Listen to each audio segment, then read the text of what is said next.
When it comes to marketing advice for membership owners, there is a lot of nonsense out there. So in episode 275 of the Membership Guys podcast, I'm going to be busting the most common, most infuriating membership marketing myths. Stick with me, this is going to be a fun episode. You're listening to the Membership Guys podcast, bringing you proven, practical tips and advice from the leading experts on growing a successful membership business each and every week. And now, here's your host, Mike Morrison. All right, thanks for listening to the Membership Guys podcast. I'm your host, Mike Morrison, one half of the Membership Guys. Today, I'm pulling out the soapbox and I'm having a little bit of a rant about some of the most common membership marketing myths. It's not even myths. Myths would suggest misunderstandings or misinterpretations, when actually a lot of the stuff we're going to be talking about is just nonsense. It's straight up BS. And the truth is, because online memberships are so attractive as a business model, because of the recurring revenue and all these dreams of passive income and money just magically appearing in your bank account, because of all that sort of stuff, it makes the membership model a very attractive one to talk about for the sleazy snake oil salesman internet marketers out there. And those people are the ones who bring all sorts of nonsense and bad advice as relates to marketing. Not just marketing your membership. I mean, the online space, it can be quite difficult to actually get real good advice on marketing. You've got to wade through a lot of nonsense. Everyone's got a secret to sell. Everyone's got, the latest hot thing, the latest silver bullet marketing tactic. There's a lot of noise, a lot of rubbish out there. So today we're going to try and cut through some of that, and I'm going to cover the most common, the most pervasive, the most frustrating, annoying, the most gibbery BS membership marketing myths out there. I'm going to start off with one that is pretty common advice and actually doesn't even fall into the snake oil salesman nonsense kind of category. And this is the idea that when you're marketing a product, you need to give people a reason to buy today. I see that a lot. I see that peddled around as a justification for using pressure tactics and false scarcity, because people become obsessed with this notion that you have one shot and you have to get people to buy today, because if they don't, they will not buy. So my question for people who are stuck on this idea that you have to give people a reason to buy today, why? Why is it so important that they buy today? Why is it not okay for them to buy tomorrow? Why is it not okay for them to buy 30 days from now or 3 months from now? Okay, so you might think that, if they're not going to buy until 3 months down the line, that means I get no sales today, right? That's why we need them to buy today. Well, no, because today you're getting the sales from the people who came into your world 3 months ago. If you're priming the pump, you're feeding the pipeline, then you're not relying on someone buying the second they hit your sales page. Otherwise, everything's lost and that's a lead that's been wasted. No, it's all about the long-term view. And unfortunately, too many supposed marketers, and I use that term lightly, simply don't think about the long term. It's well established that it takes anywhere from 7 to 9 touches, interactions with your company, with your brand, before someone will be ready to buy. And that takes time. There's no need to try to forcibly shortcut that process. It's so short-sighted. There's a great little book by a guy called Ross O'Loughlin called Open Every Day. And Ross absolutely nails it when he says, successful marketing is all about getting the right message to the right person at the right time. What most people are trying to do is get a load of messages to a load of people at the right time for the seller, which is a very different thing. And this is absolutely bang on. The thing is, some people are just not ready to buy when you're ready to sell. Your business and how you market it is actually more about being there when someone is ready to buy, rather than trying to force the sale too quickly. And you do that by becoming top of mind, by building trust, by establishing your credibility, nurturing that relationship, and raising awareness of your offering over those 7 to 9 touches and interactions. And this will happen over a space of weeks, months, sometimes years. Now, of course, when someone is ready to buy, you want to make sure that your messaging, your marketing assets, your sales page, and so on are conducive to making that purchase as slick and as smooth as possible. We're not saying to be apathetic or blasé about getting the sale. You still need to close the sale. However, far too often, the drive to get people to buy today, to give them that reason to buy today, otherwise, what's the point? That often leads to people adopting entirely the wrong mindset and the wrong approach to their marketing. And so everything they do is focused on trying to rush the sale to the detriment of their customer experience. They're trying to force people to buy before they're ready. And then they cull the people, they write off the people who don't buy quickly enough. So their marketing, their funnel is full of all sorts of crazy pressure tactics, or they're focusing all their attention on trying to find the silver bullet, the perfect funnel optimization that will get them the most sales as quickly as possible, regardless of the long-term impact on their business. This is where you see people misusing things like scarcity in their marketing. And that brings us to our next myth, the myth that you need scarcity to sell. Scarcity is a very powerful marketing tactic, but because it's so powerful, it needs to be used sensibly. If you're piling on ridiculous pressure to your potential customers to force them to buy, if you're using obscene amounts of scarcity, you need to buy within the next 10 minutes, otherwise you won't be able to buy and you're dead to me.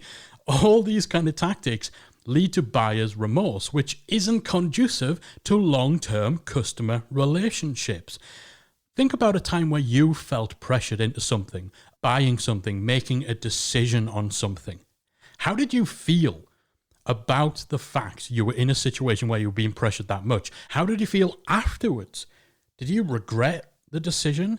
Did you resent being forced into making a call earlier than you were ready without being given enough time to actually make sure that you were comfortable and it was the right choice and all that sort of stuff, to do due diligence and all of that?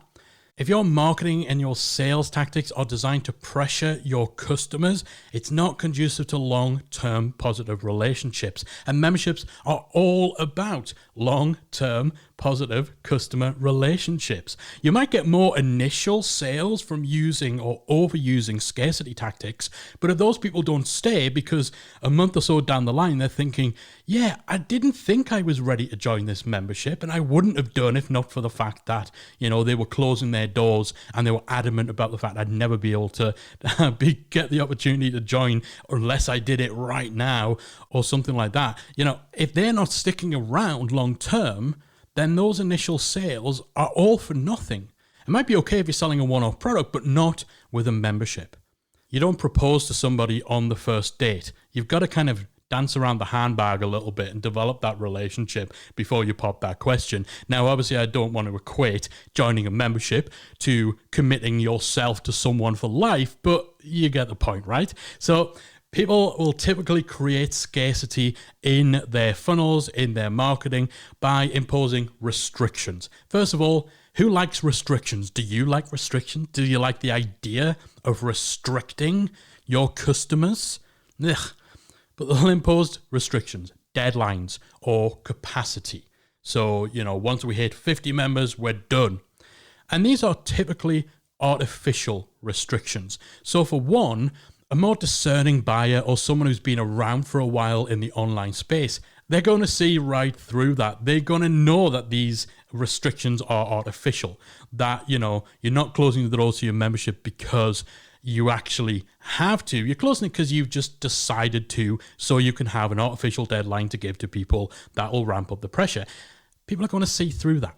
Some people won't, but the more discerning, more experienced buyers, they'll see through it. Maybe they'll think a little less of you, or maybe trust you a little less. I know I've often had situations where I've seen these tactics in effect, and it has made me feel, I think, a little bit less of people. But also, employing these restrictions needs to be balanced out. It requires downtime. They rely on you shutting up shop for a prolonged period of time. And when that happens, it means that you're missing out on opportunities. If someone needs what you're selling and you're not making it available to buy, then they'll go elsewhere. Simple as. And if they don't go elsewhere, maybe they join a waiting list. Well, then you're gambling on your ability to hold their attention for months and months until you're ready to sell. And guess what? They might not then be ready to buy. Maybe when they came to you because they were ready to buy, they'd seen some of your stuff online, they visit your sales page for the first time, and whoop, shop is closed. We're not accepting new members. You are gambling that their readiness to buy can be deferred, can be delayed. If someone needs what you're selling and it's not available to them, they will look elsewhere. So even if you do get them to join a waiting list to be notified of when you're going to be open again, or when an offer is going to be run again, or when you've got capacity again, you really are gambling that you're going to be able to hold their attention and you're going to be able to convince them to wait for you, for when you're ready. Again, it does not all feel like it's the wrong way around. Marketing in a way that is predicated on when you want to do things, your readiness when you want to sell, rather than what's good for your customers when they want to buy. And when you consider that people often join a membership in order to solve a problem or achieve a goal, if you actually do manage to get people to hold off on joining a membership until you open the doors, what does that tell you about that person? What does that tell you if someone is willing to delay solving their problem, if they're happy to postpone action taking for 6 months? What does that tell you about how important this solution is to them? How committed they're likely to be? How long they're likely to stick around in your membership? Again, it's about that long-term view. So that's the second myth. I'm not writing off the effectiveness of scarcity. This isn't about me saying these things don't work. I'm really railing against the idea that you have to use these tactics if you want to be successful, that you need scarcity to sell, otherwise people won't have a reason to buy. Hey, how about people wanting to buy because your product is awesome, because you can solve their problems? That's the reason people buy stuff, not because of some sort of artificial scarcity. So again, for me, second big myth is this idea that you need scarcity to sell. Again, scarcity works. And if it's legitimate scarcity, if you've got tickets for an event and there's literally limited capacity at the event, then absolutely, that's real scarcity. But artificial scarcity, particularly with memberships, the idea that a marketing strategy that doesn't lean on these pressure tactics is a strategy that will fail is just nonsense. You don't need to use scarcity. And if you do use scarcity, use it responsibly. You've got to think about that long term. The more pressure you put on people, the more likely they are to break. And that's just how it is. All right. So the third membership marketing myth that I want to tackle is this idea that a good product sells itself. Now, that might seem like I'm contradicting myself, because a few months ago, I was saying, you don't need these scarcity things to sell your product. If your product is good, if it solves a problem, then that's the reason people will buy. And that is true, but that doesn't happen magically on its own. You still need to lead the horses to the water. A product and market fit doesn't mean you are guaranteed success. You might have the best solution in the world for the most painful problem in the world, but if you're not able to connect the dots and to compel people to put their hand in their pocket and pay you for the solution to their problem, then it doesn't matter how great your membership is. It doesn't matter how great your product is. Build it and they will come is not a valid strategy. And yet we'll see people who are getting started in their membership journey and they don't have an audience, they don't have a following, they don't have any plan in place to actually build up an email list or get leads or build a following or anything like that. They just think that if they create a great product or if they take advantage of a huge opportunity in their market, then as long as the product is good, everything else will follow. In the real world, it just doesn't work like that. People aren't going to magically detect that your product is on the market. You need to put in the work to get it in front of them. I swear that some people think that if they just launch their membership, then thousands of people's spidey senses are suddenly going to tingle. I detect an amazing new membership.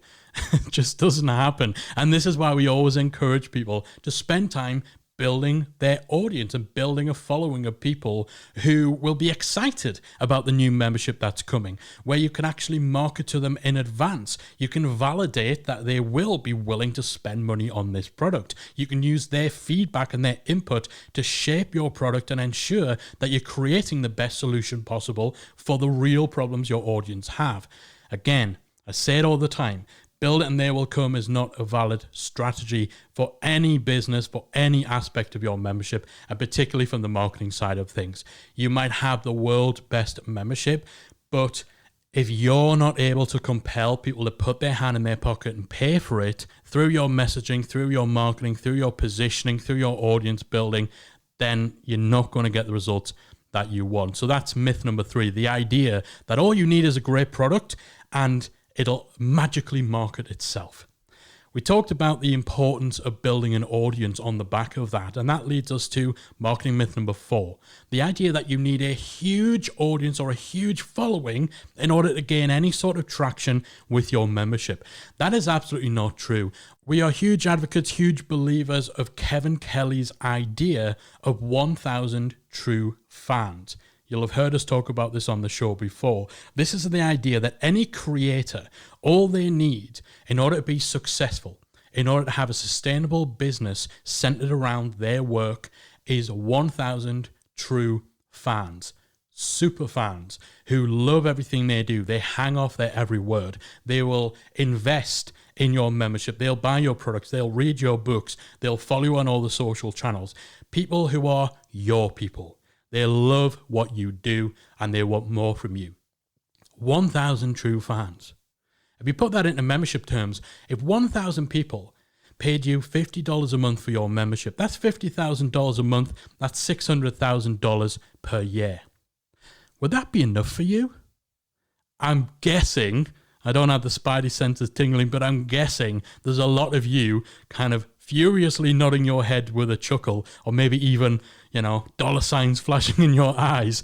That sort of money, that sort of revenue is way beyond what they need or what they anticipate or what they're shooting for.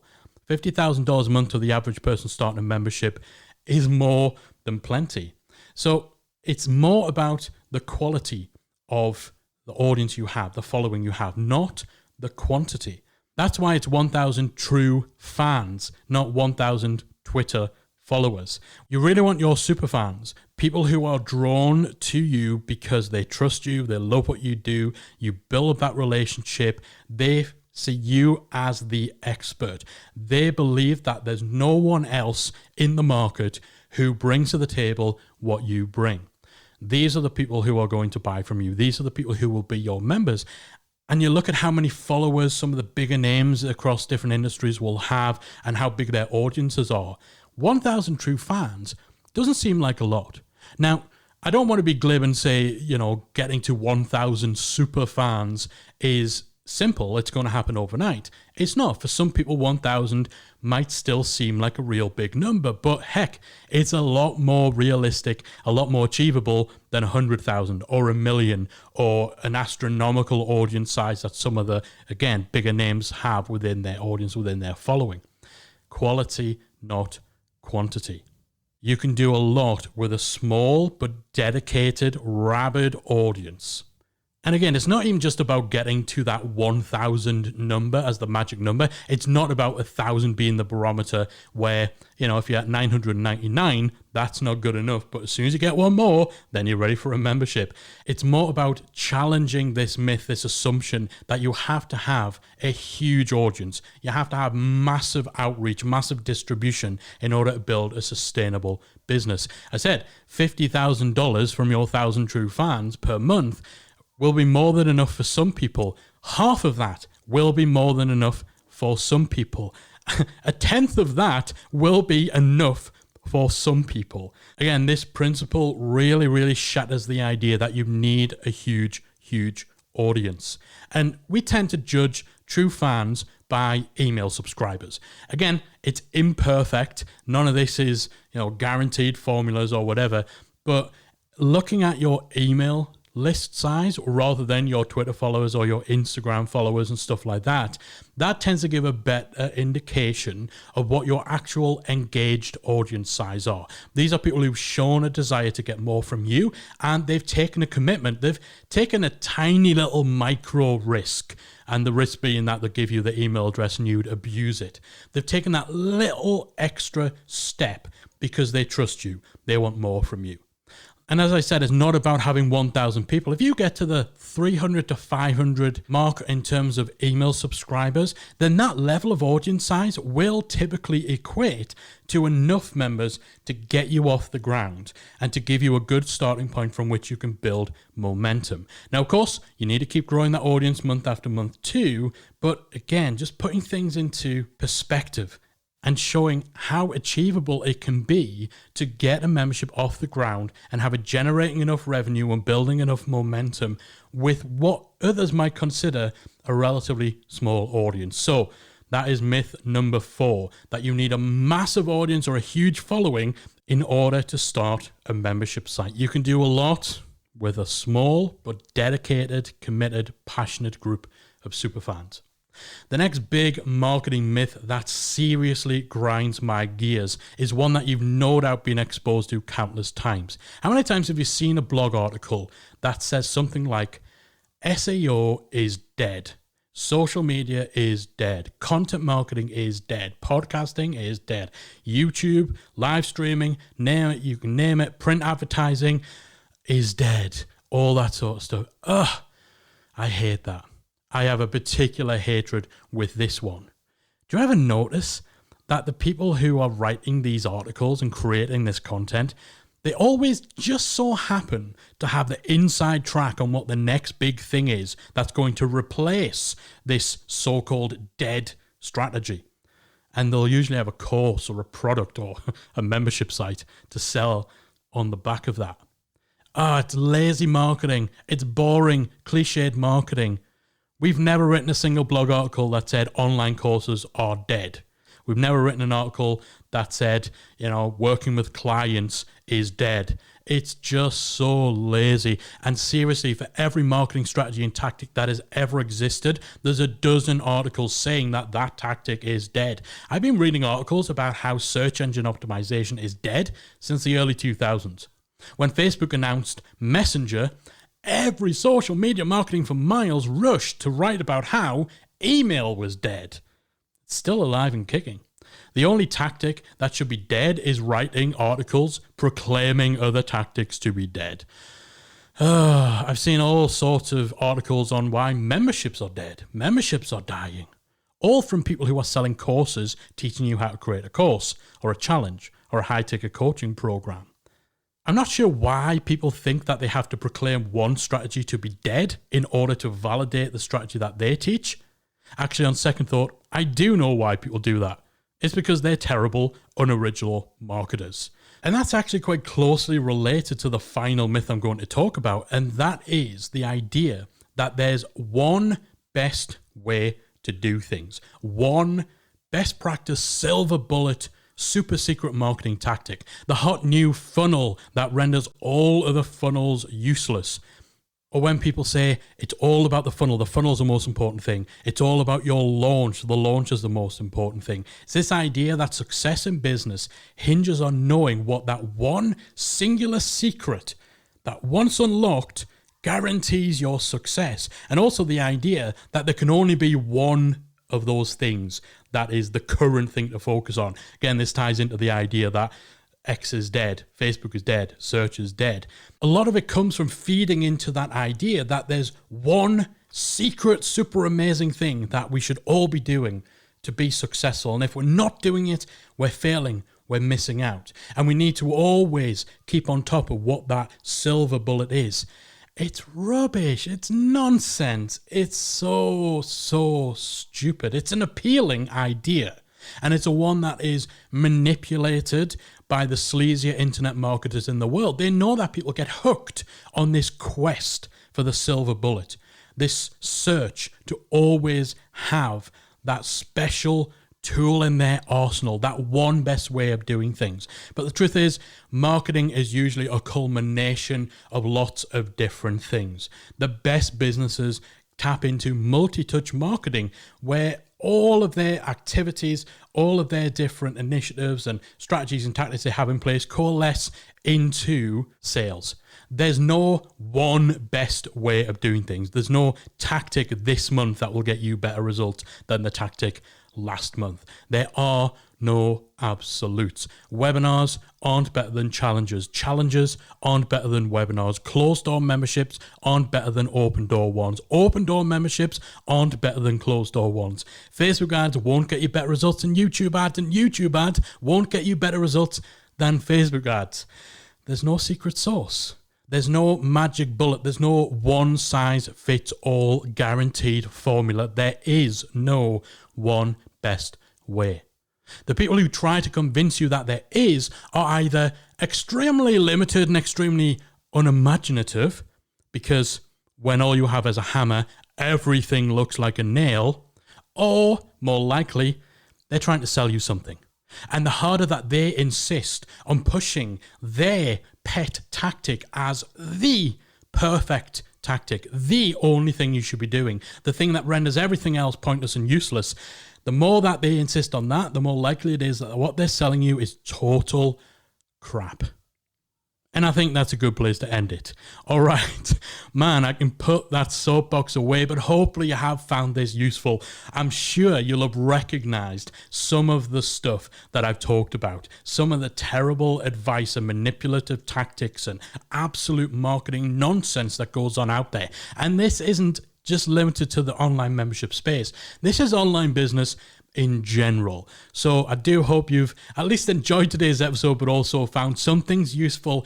And maybe it's helped you realize that some of the stuff you've been seeing out there maybe shouldn't be taken on surface value as good marketing advice.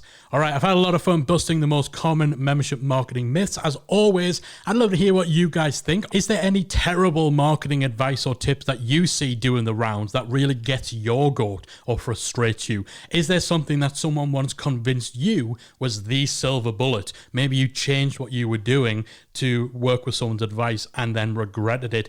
I would love to hear all of your thoughts on membership marketing myths. You can hit me up on social media at Membership Guys on Twitter, at Membership Guy, singular, on Instagram, or give us a shout inside our free Facebook group. If you go to talkmemberships.com, that will magically redirect you to the group, or you can just search Membership Mastermind or the Membership Guys on your Facebook app. You'll find our group. There's almost 17,000 membership owners in there, and we'll no doubt be having a good old chuckle at some of the more ludicrous membership marketing myths when this episode goes out. That is it from me. Hopefully you've enjoyed today's show. I'll be back again next week with another episode of the Membership Guys podcast.